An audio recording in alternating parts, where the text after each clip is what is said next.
you know what? I really think Brock Purdy's going to bounce back in a huge way, and his teammates do as well. And I asked Kittle yesterday, I said, all these Ryan Clark idiots with their stupid comments and their Brock Purdy's not the guy and all this stuff. I go, in a weird way, George, I could see it helping Brock because he really does play with a chip on his shoulder. I go, what do you think? And he's like, well, I'll say this. I think he blocks it out for the most part, but I don't think it hurts. All these people doubting him. I don't think it hurts. So we'll see. We'll see come Sunday how he plays. He didn't look good against Green Bay until the fourth quarter when he took it over. It's funny. It's hilarious that people want to go off on him for that game when he led a fourth quarter comeback victory in a playoff game. Interesting to me, but we'll see. We'll see what he does this week. Again, if the catch happened now, you'd have a world where people weren't even focusing on the catch. Like, doesn't matter. Look at the position that Joe Montana put this team in with all those turnovers. This guy. So, I mean, the scrutiny that is put on football players is absurd. And the desire to use every single play the guy just ran is an opportunity to now reevaluate an entire career. Every play, every game, it's suffocating. It's annoying.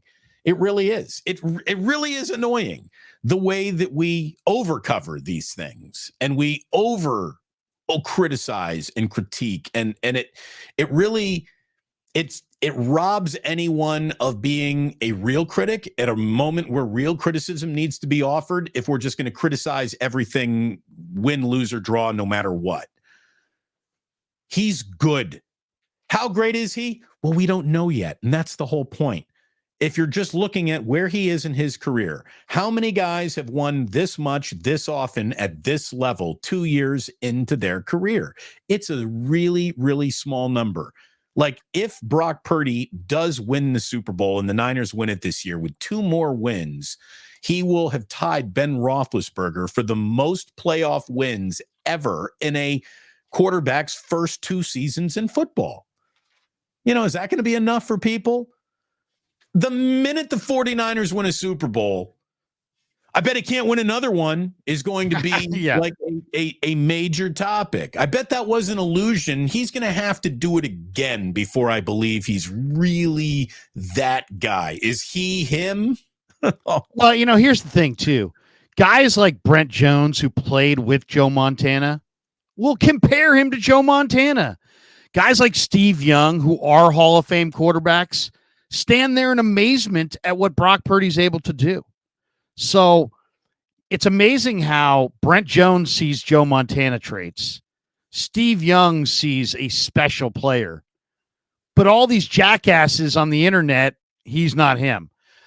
Dale asked for me to repeat the Purdy stats. Okay, here it is, Dale. He leads the NFL in the regular season in yards per attempt, yards per completion, passer rating, success rate, QBR, total EPA. He was top 5 in the NFL this year against man coverage, when blitzed, when not blitzed, in the red zone, in the fourth quarter, on third down, when pressured, when not pressured. He went 7-0 his rookie year, lost the NFC Championship game. Since that point, he is 17-4 as a starter, 3-1 in the playoffs.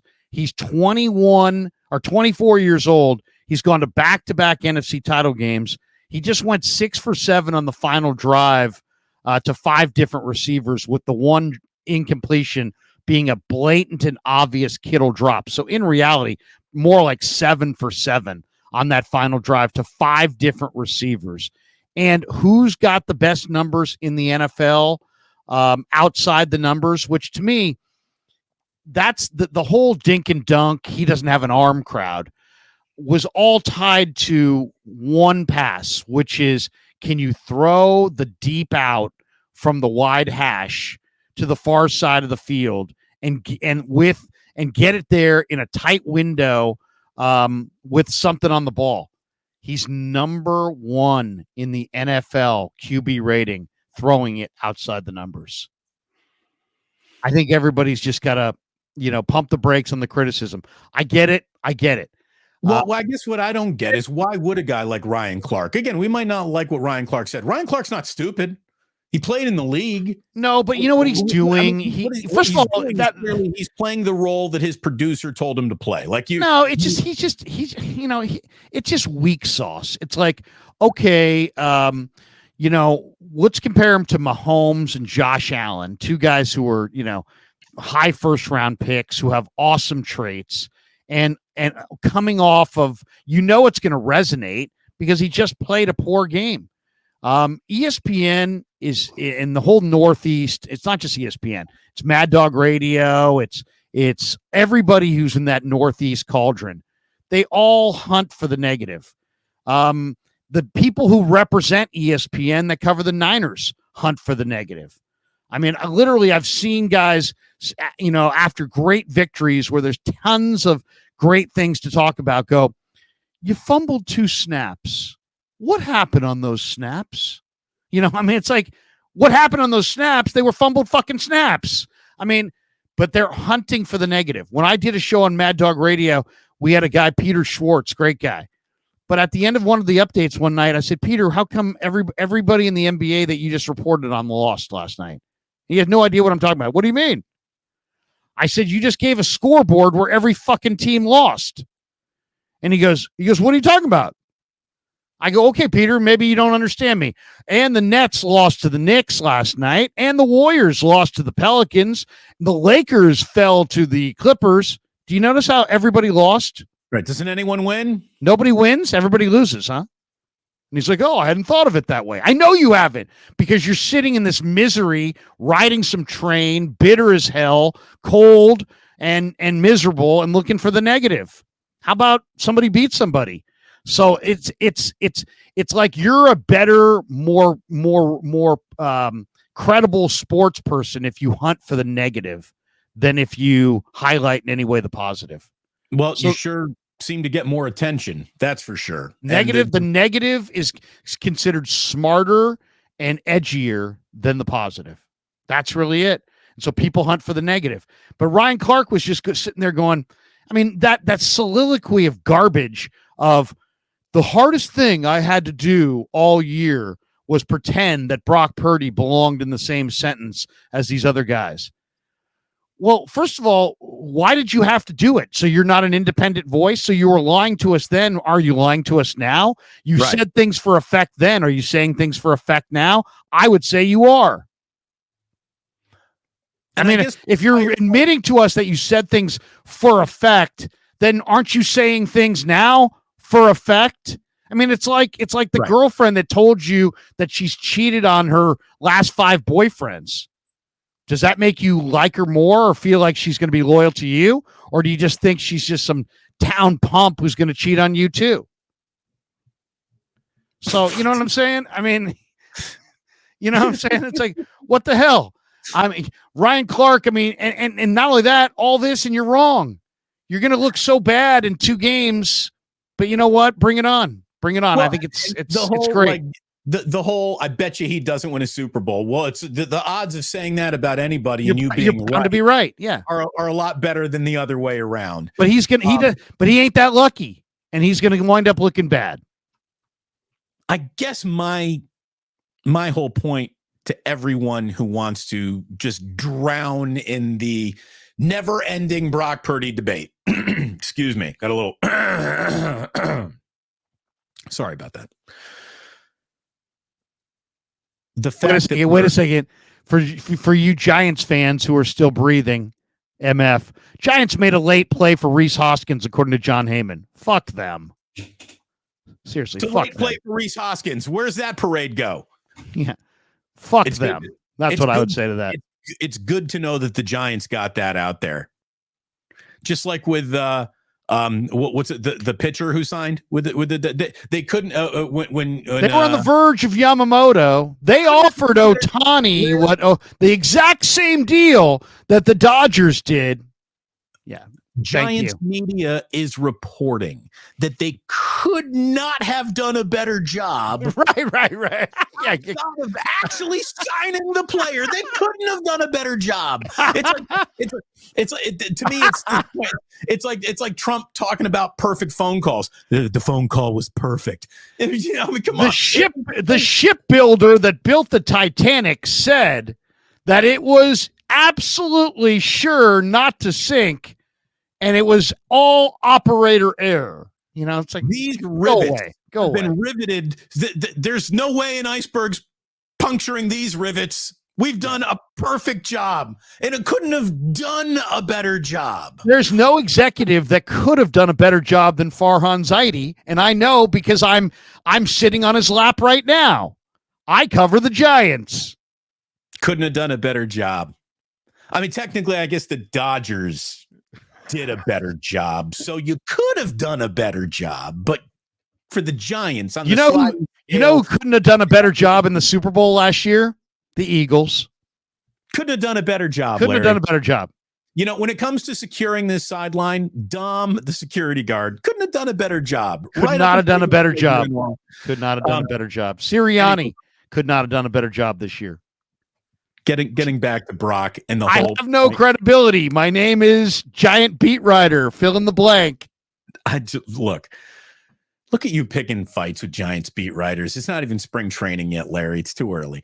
Anyways, look, I getting back to where we go. Getting back to where this whole thing started. Right. What I don't understand is just, okay, so let's say you don't like Brock Purdy, or you don't think that there is going to be a quarterback that is going to continue to produce like this, and that's just the way you feel. Fine, I guess, even though there are a lot of data points being returned that you might be wrong about that. If that's what you want to go down in, fine. But to just discredit it and to not even appreciate it. I mean, here is a story that you will be handed probably not one more time in your entire life covering sports. So can you enjoy it a little? You know, I mean, was it just that much of a different world where the Kurt Warner story was met with a little bit of wonder and excitement, and this is just being met with skepticism and questions? I don't understand how the fact, if your whole point is Brock Purdy isn't Patrick Mahomes, well, very few quarterbacks in the history of football have been. The fact that you're even trying to compare the two of them means something about the compare. Like, what has he done to put himself in a position to be compared to the best, which you say he's unworthy to do and unqualified to even be in this conversation? Yet here it is, and you're the one who keeps on bringing it up. So would you at least acknowledge that the guy you're saying doesn't belong in the conversation has forced his way into it to the point where you can't stop talking about it? So clearly something's happening, right? Does anyone else see it like this? I just think it's one of those. I mean, so we're willing to give Josh Allen all kinds of passes for throwing, tons of picks because he's 6'5" with a gun. Even though he's never won any AFC championship games, he's never gone to the Super Bowl, but that's okay because he's 6'5", 250.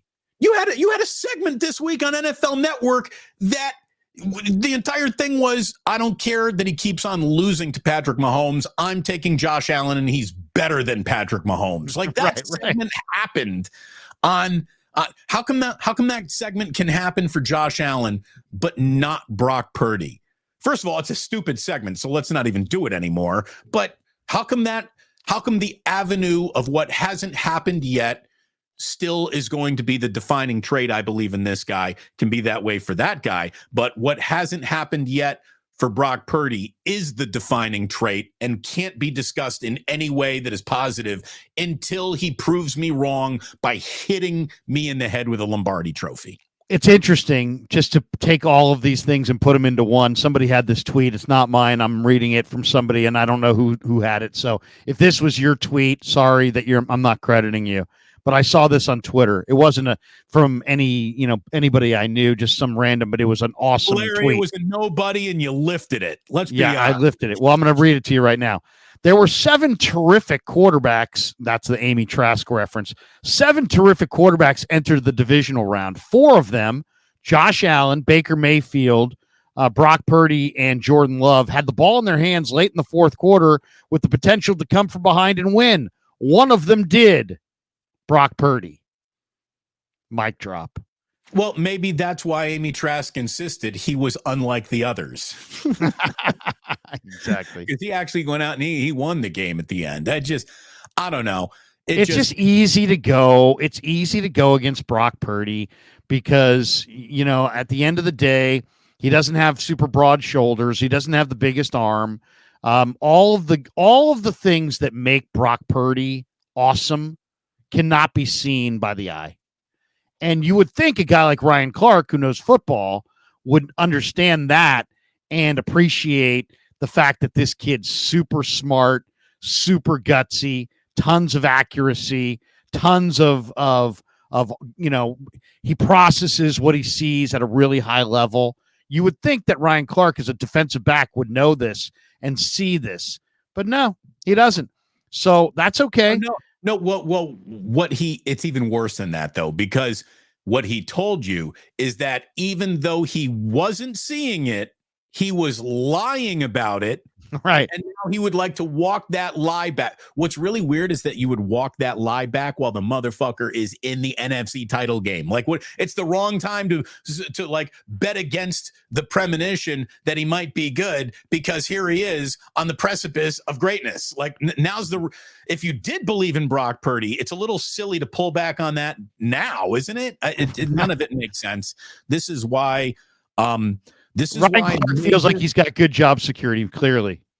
Look, this is why major media continues to be a disaster and is failing, and there's nothing on TV about sports that we watch other than the sports itself. It's why YouTube is important. It's why I think you and I are important to have our reasonable voices in this conversation, because the amount of unreasonable voices, not just coming from unreasonable places, but unreasonable voices being propped up in the highest of places to be talking from, have just, I don't know. It's like the 49ers just drive people nuts more than any other team out there. And I really don't know why. And again, why is Brock Purdy? I got one more thing to say about that. He's like, the worst thing, listen to the way he phrased this too. The worst thing that could happen to the NFL is that the 49ers have Jordan Love. Well, if what is it? Is this now every team against the Niners? Are we now rooting for anybody to win the Super Bowl but the Niners? Where does that come from? Wait, and Jordan Love now equals Super Bowl automatically? What are they exactly? And that the guy who threw 2 interceptions in the fourth quarter is now undeniably better than the guy who won against him in the fourth quarter by going 6 for 7. I mean, it's just like, what are we talking about here? So the loser's the winner, the winner's the loser. But then the whole idea that the league should be thrilled that Jordan Love is not a Niner, that is so anti-49ers. It's like, you wouldn't be that anti if it was the New York Giants. Hell no. Why? Because there'd be all these New York Giants fans in your freaking grill every day when you walked out of ESPN, every day when you walked down the street in Manhattan.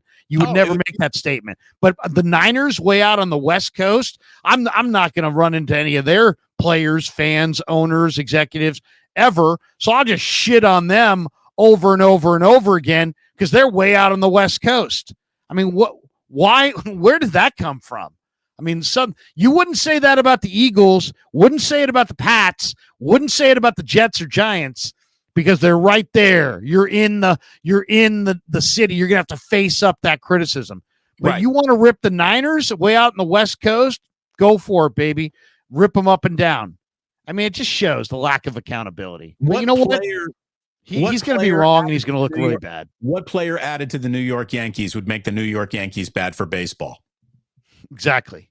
You know what? It just doesn't make much sense. Right.